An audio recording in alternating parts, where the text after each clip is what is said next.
Hi everyone, let's talk about how to fix DraftKings app not opening. So to fix the DraftKings app when it won't open, you can start by first closing the app.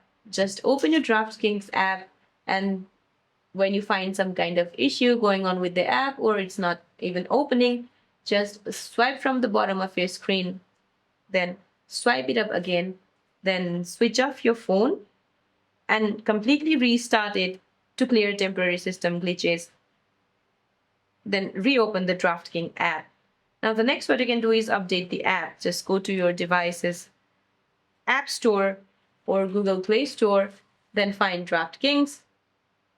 And if you see an update option available here, just tap on update to get the latest version. Now the next what you can do is offload or reinstall the app. Just go to your device settings, then scroll down to general and then tap on iPhone storage. Then scroll down to find DraftKings, or you can just simply search for DraftKings in your search bar.